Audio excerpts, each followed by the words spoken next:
안녕하세요. 세상을 이롭게 하는 일에 관심 많은 승무원쌤 김용숙입니다. 지금 현재 진행형 임영웅 씨 신드롬, 이 임영웅 씨 신드롬의 현상은 뭐고 원인은 뭐고 앞으로 어떻게 될 것인가 하는 생각을 해봅니다. 임영웅 씨의 신드롬이 왜 확대 재생산되고 있을까? 도대체 이게 무슨 현상인가 하는 것을 눈만 뜨고 나면 생각해 보게 됩니다. 신기하기 때문이죠. 임영웅 씨는 참 신기한 사람입니다. 신기해요. 아주 연구 대상이고 들여다볼 대상이고 기대되어지는 대상이고 여러 가지를 다 품고 있는, 언제 어떤 방향으로 그 에너지가 분출할 줄 모르는, 그것도 조심스럽게 그러한 늘 기대감을 갖게 하는 것이 임영웅 씨의 신드롬을 확대 재생산하는 거 아닌가 이렇게 생각됩니다. 임영웅 씨를 보면서 저는 대기업을 떠올리게 됩니다. 대기업 많죠. 우리나라 글로벌 기업입니다. 삼성, LG, 현대, SK 등등등등. 대한민국이 이렇게 경제 부국이 될 줄 누가 알았겠습니까? 이것은 대한민국 국민의 민족성이 우수 DNA를 가지고 있기 때문이라고 생각됩니다. 임영웅 씨도 대한민국 국민으로서 우수 DNA를 가지고 있다. 아주 우수한 가수로서 아티스트로서 아주 우수 DNA를 가지고 있다. 임영웅 씨는 왜 대기업에 비견되느냐? 지금 대기업은 기업이 하나로 성공이 되면 거기서 계속 파생 상품, 관련 상품이 계속 나오게 됩니다. 일부에서는 이걸 문어발 확장이라고 비판을 하기도 합니다만, 기업이 원활하게 기업 활동을 하기 위해서는 기업에 필요한 어떤 물품이나 제품이나 시스템을 바깥의 협력을 받는 것보다는 내부 자회사에서 받는 것이 훨씬 쉽죠. 그렇기 때문에 대기업들은 자회사를 많이 거느릴 수밖에 없죠. 저는 이것을 자연스러운 현상으로 봐야지, 이것을 기업이 비리를 저지르기 위한 그러한 행동이라고 보는 것은 다소 무리가 있다 이렇게 생각이 됩니다. 이러한 관점에서 대기업은 무너지지 않는다. 여러 자회사들이 받쳐주고 있기 때문에, 밑에서 받쳐주고 있기 때문에 대기업은 계속 성장해 갈 수밖에 없다.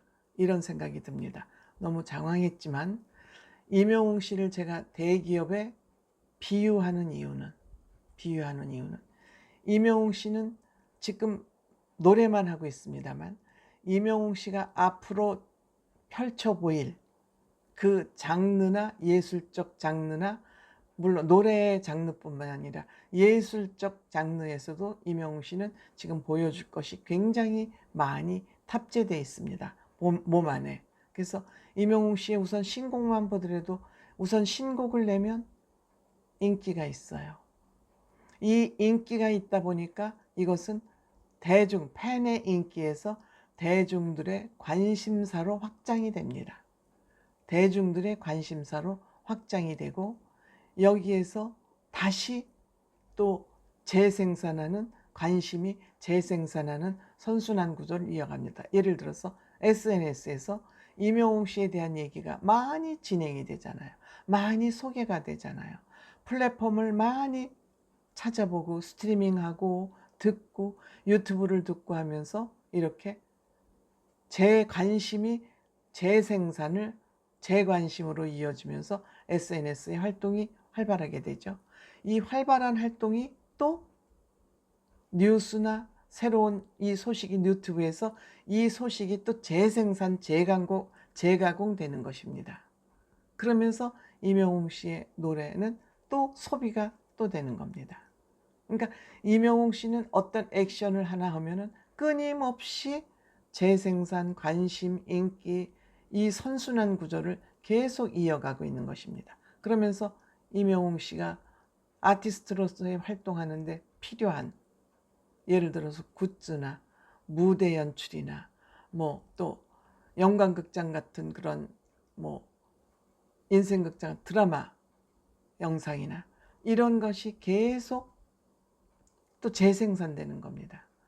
지금 임영웅 씨는 앞으로 영화, 뮤지컬 뭐 할 것이 너무너무 드라마 할 것이 너무 예능 할 게 많으니까 하다가도 자꾸 제가 흘립니다. 임영웅 씨에 대한 것을. 그래서 이것이 계속 피드백되면서 임영웅 씨의 이 신드롬은 멈출지를 모르는 것이죠. 때문에 임영웅 씨는 천하무적이다. 한국에서 삼성, LG, 현대, SK 이런 기업을 넘볼 수 있는 그런 기업이 나올 수가 물론 나오겠죠. 물론 이제 IT 시대, ICT 시대에 물론 그런 대기업들이 나오겠죠. 인터넷 기반으로 한 기업들이 나오겠습니다만 생산력을 가리지 않은 그냥 소통만 하는 그냥 판매만 하고 소통만 하는 이런 기업보다는 생산성을 기반한 기업들은 절대 망할 수가 있습니다. 뭘 팔고 뭐 소통을 할래도 물건이 있어야 생산물이 있어야 그 물건 기반으로 소통도 하고 판매도 하고 하는 거 아니겠습니까? 그러니까 이 대기업들은 생산 기반을 단단하게 가지고 있잖아요.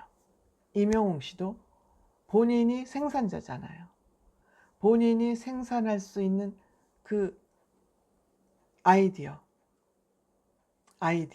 문화 상품이 문화 생산력을 스스로 가지고 있기 때문에 임영웅 씨 신드롬은 확대 재생산될 수밖에 없는 그러한 임영웅 씨는 구조를 본인 몸에 가지고 있다. 스스로 가지고 있다.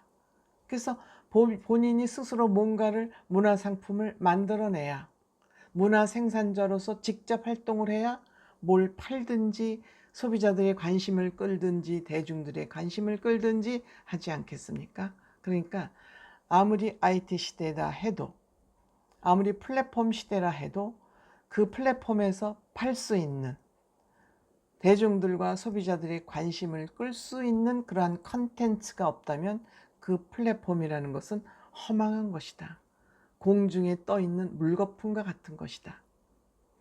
그렇기 때문에 임영웅 씨는 본인 스스로 컨텐츠 생산 능력을 가지고 있는 사람이기 때문에 임영웅 씨의 그 컨텐츠를 모든 플랫폼이나 SNS에서 눈 빠지게 기다리고 있다. 그러니까 임영웅 씨는 훌륭한 생산 회사다, 생산 공장이다 이렇게 말을 할 수가 있겠습니다. 즉 대기업에 비유하면 생산 기반을 확실하게 갖춘 대기업에 비하면 임영웅 씨 신드롬이 왜 확대 재생산되는지 쉽게 우리는 판단할 수 있다. 본인의 실력은 아무도 모방하지 못하고 훔쳐가지 못한다. 그리고 훔쳐갈 수도 없다. 그거는 임영웅 씨 고유의 보물이고 자산이기 때문이다. 저는 이렇게 생각합니다. 고맙습니다.